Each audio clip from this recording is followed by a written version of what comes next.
This is NEGOTIATEx TV. Welcome to the NEGOTIATEx podcast. I am your co-host and co-founder, Nolan Martin. And with me today is the man, the myth, the legend. He hates when I say that. Aram Denesian. Aram, how are things going in New Hampshire?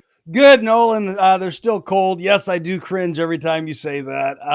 But Yeah, I'll try and definitely minimize that because I know you hate it. how are you doing? I'm doing all right. Gonna have a freakishly warm week, and for anybody that cares or has been following the podcast, we have not gotten rid, but we have found 3 great homes for our foster puppies. So they have moved on, and things are going great. So I'm excited for today's episode. One, because it's another question from one of our listeners, and that always kind of pumps me up that one, someone's actually listening to our podcast. So that's awesome. But then 2, that we're actually providing some value, which is the whole point of this podcast. And it's a former student of yours. So another one of me and my peers. So it's awesome. So they reached out to you recently. Is that right? Yeah, that's correct. One of the best things about teaching negotiations that I often hear back from students, because it's something they're all involved in. So I get to hear about the great things they're doing. I get to hear about the new challenges that they're facing. So in this case, it's one of my former students, now well on her way to a successful career, heard the podcast and had a question for us. Yeah, so I think in kind of how you decided that we're going to try and handle this one is actually to get into the other party's shoes during the negotiations. So typically we look at negotiations from one perspective, but to answer this question, we're going to look at it from the other person's perspective. Is that right? Yeah, correct again, Nolan. I hear from a lot of clients as well as, students, but clients in any number of industries, that getting into the other party's shoes, taking their perspective is really difficult to do. Now, they know it's important. They know they need to, because they know to understand interest, to understand perception. They got to do it, but it's just really hard to do. So today we're going to talk a little bit about how we do that well. Your student earned her MBA about a year ago and immediately got hired into their current company. A major focus for her has been operations redesign project to increase the employee productivity. So it sounds like a pretty great opportunity, especially for a new hire, and it's going to be something innovative and also have a pretty profound impact for the organization. Exactly. Yeah, the project redesign was focused on some database formulas and features, the mechanics that if revised would yield some increased, performance metrics so they could report to management, to help management with decisions they're making. Unfortunately, the rollout has stalled a little bit, and that's primarily because of some resistance that my student's supervisor is putting up around reviewing the proposal, but also considering how best to implement it. What does what should she do if she's meeting this resistance? Well, I think the general advice is going to be pretty obvious to most of our listeners, right? In most instances like this, I would encourage somebody to really step into the other person's shoes, and really consider, both how the other party is maybe preparing or thinking about this upcoming negotiation, but also like how am I going to engage them? I think it's impossible to change someone else's mind unless I first understand where they are at. Now that's got to be kind of more difficult to do than say, because I know that I definitely struggle with this. It's always like, especially with type A personality, I just want to kind of convince them to see how I see it. So how can we be effective in kind of getting into the other person's shoes and seeing it how they see it? Yeah. So the first thing I like to do is I like to make myself pause and just ask why. Why is this person saying no? And I find that rather than assuming that they're evil, crazy, or stupid for saying no to this brilliant idea that I have, that it's more beneficial if I can start from a point of assumption where they're acting in their own best interest, even if that does not make sense to me, or it's not what I would do. One funny thing too is that when we say, the assumption that the other person is crazy, evil, or stupid, it's never that we are. Okay, it's always they've got to be for not seeing the things the way we do. Yeah, the problem here is that most of us spend the majority of our time preparing to influence someone by putting together our case. And if we're good, right, if we prepare well, we're going to put together our case really well. We're going to think about all the reasons that they should say yes, and we're going to discount why they're saying no. So in contrast to this, I find it really helpful to consider, what do they actually hear me saying? What's the question that they hear me asking them? And how might saying yes to that actually have a real or perceived negative impact on them? And that explains why a no in their mind may be beneficial. Yeah. So then why is the supervisor being hesitant? Like, what do you think they're hearing if what she's saying in her proposal? Well, I like to frame the question that I think the other person is hearing in the worst possible light, to really try to understand why a no makes sense. So maybe in this case, it's something along the lines of, should I agree to something that is unnecessary, will create more work, and possibly make me look incredibly foolish? Yeah, it seems like a change from how we often approach these types of situations. At least, like I said, for me, it's a definite shift. That's right. Yeah, while a no might have perceived benefits, such as continuing to place personnel, energy, and team efforts on things that have immediate importance, clearly remaining the team leader, not rewarding a junior person for possibly stepping over their authority, and so on. All those are benefits of saying no. Yeah. So in this kind of example that we're running through to help out your former student, like, what is her supervisor hearing as she kind of runs through this proposal? Yeah, I think that's a good word choice on your part, Nolan, because it's possible, right? It's my best understanding. It's just a guess of what they're thinking. It may not be accurate. Okay, I may not fully understand how they're seeing their situation, but I'm very likely closer to having an idea of what they're thinking now that I've at least paused and tried to consider their view. So now that I have an idea of what's the question they're hearing, the perceived benefits, the perceived costs of saying yes, perceived benefits of saying no, right? That's what you and I were just chatting about a little bit.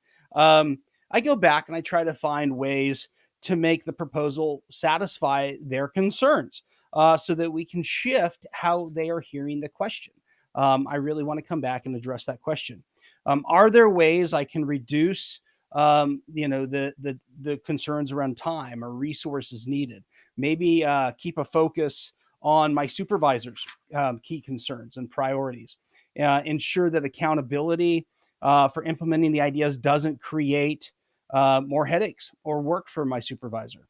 These are things I'm going to need to address as I attempt to re-engage. Yeah, I think some other considerations that I can see is, how much time are they going to have to devote to this project? How much resources they're going to have to devote? Some of the things that come to mind is, do we even need to change, or is this a change that we need to work on right now? Or is someone junior to me coming up with a better idea that it makes me look ineffective as a manager? I mean, these are some things I can imagine that the manager's kind of working through in this case. Yeah, once I've stopped and I've thought about the other person's thinking. By the way, this what we're talking about is easy enough. It can be done on the back of a napkin. I've done it in that way when it's been really quick, or back in our military world on the back of an MRE box.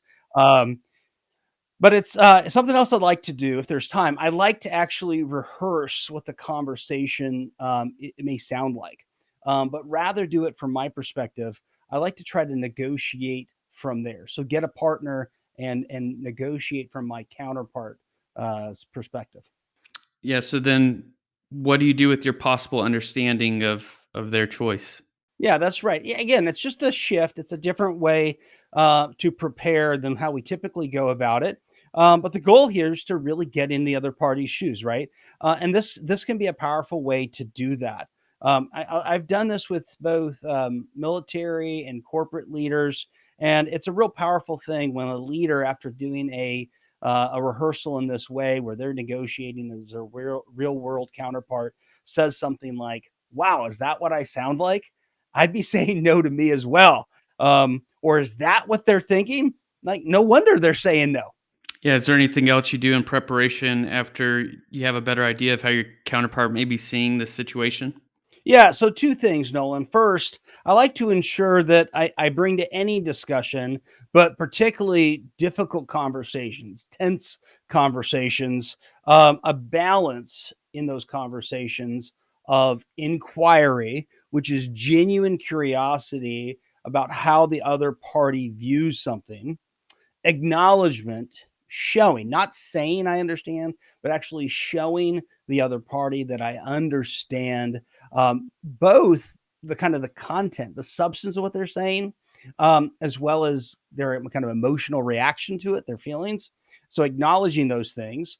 And by the way, that doesn't mean a good acknowledgement doesn't mean I agree with their perspective. It just means that I do, on a very sincere and deep level, understand where they're coming from. So inquiry, acknowledgement, and then certainly advocacy. And when I advocate, I'm going to advocate clearly, directly, succinctly, and also with some humility, being open that I may not have all the facts. So it's a balance of those three things. That's pretty interesting. So your student is going to be, negotiating from your supervisor's perspective, and then someone else negotiating from the student's perspective.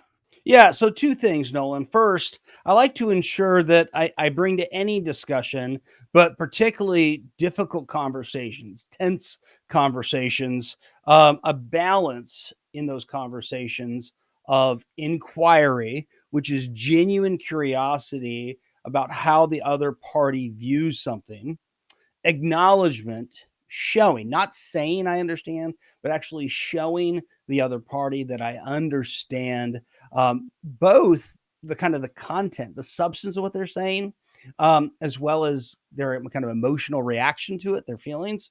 So acknowledging those things. And by the way, that doesn't mean a good acknowledgement doesn't mean I agree with their perspective. It just means that I do, on a very sincere and deep level, understand where they're coming from. So inquiry, acknowledgement, and then certainly advocacy. And when I advocate, I'm going to advocate clearly, directly, succinctly, and also with some humility, being open that I may not have all the facts. So it's a balance of those three things. Yeah, I think I imagine it's pretty eye opening, and you get kind of a really critical perspective, especially when you're like seeing it from a completely different side of the coin there. So I can only imagine. Yeah, that's really true. That's a very fair wager on your part. What you find that is helpful for when you're at the table, as you prepare, before you get to the table.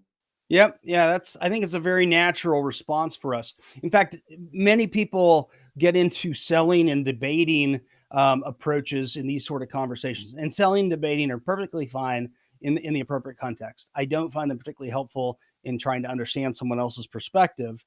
Same thing with advocacy. Advocacy is great. We need to be able to advocate really well for our perspective, where we're coming. Yeah, well, thanks. I just don't know that it could take a lot for me personally to not prioritize, my own perspective and to actually slow down, ask the good questions, really listen, and then be able to articulate what I heard, and then to really let the other person know that they've been heard, so that I can then test that and kind of show them that they've been heard.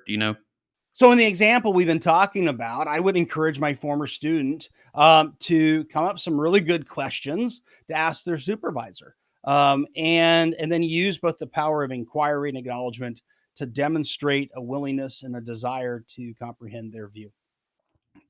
Yeah, so I know we've talked about this in the past, Aram. I'm not sure if it's something you want to bring up here, but the ladder of inference, is that something that applies here?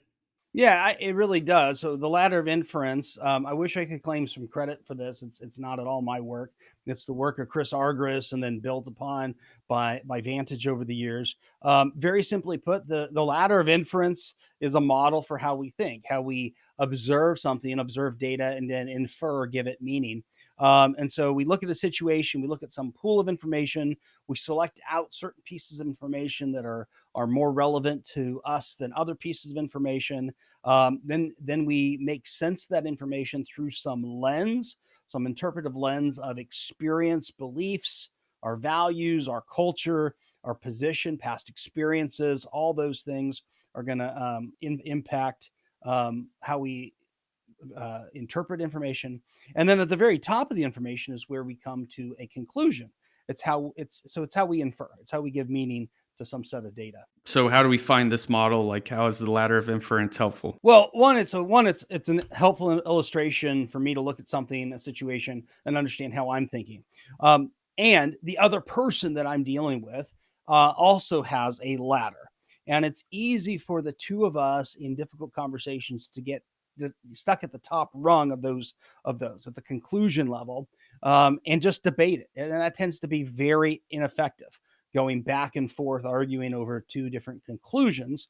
What we find is that it tends to be a lot more productive to work down each other's ladders, understanding each other's interpretations and the basis for those interpretations, maybe looking at what information we both are selecting or have available to us, and so on. So it just becomes a more productive conversation to walk down the ladders.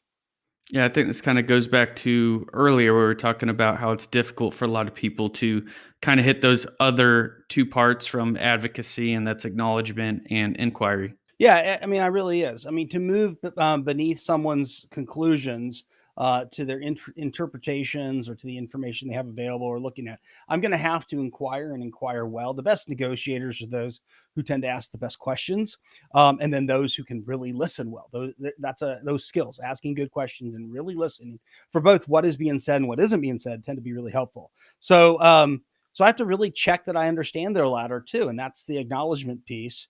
Doing those things kind of buys me the ability to then move up my ladder through effective advocacy. Here's the information I'm looking at. Here's how I'm interpreting it.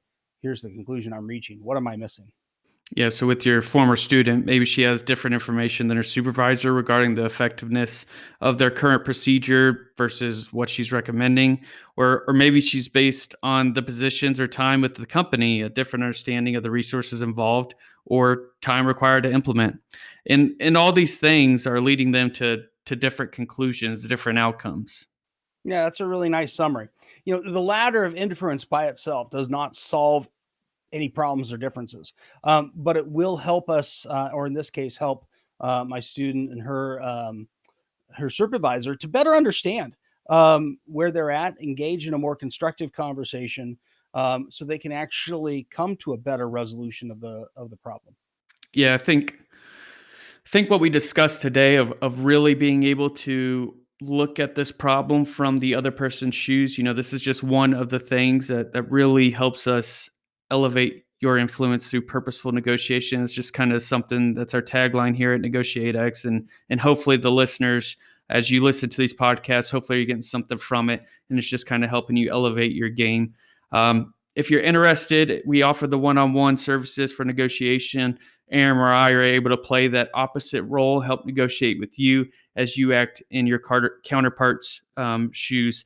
So with that being said, this is a podcast that is all about delivering value, helping you negotiate better in business, life, and in conflict. So with that, Aram, what are some key takeaways for our listeners today? Yeah, thanks, Nolan.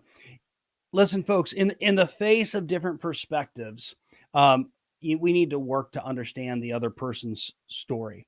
Each of us tells a story about what happened. We may have different information or different interpretations or of different information, often ambiguous information.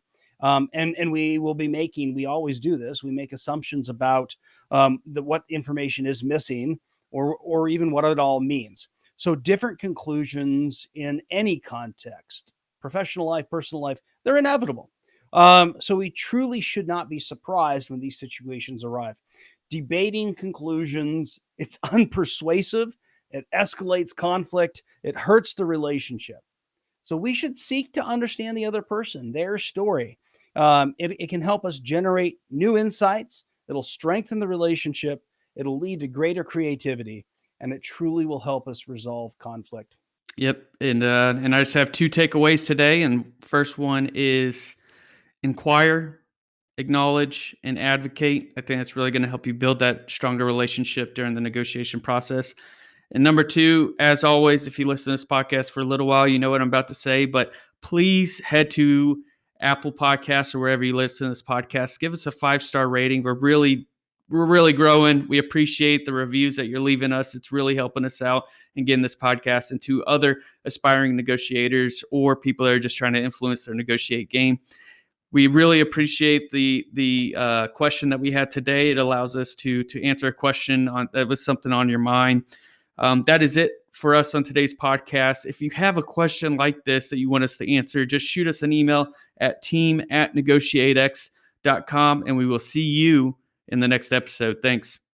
Hey, thanks for checking out this video on NEGOTIATEx TV. If you found any value at all, please hit the subscribe button, hit the notification icon if you want to be notified of future videos. And then we also have a couple videos over here that you might be interested in checking out. If you and your small business, your team, are looking to get negotiations or leadership training, then you can head over to negotiatex.com and learn more about the coaching services we offer. Thanks, and I'll see you over the next video.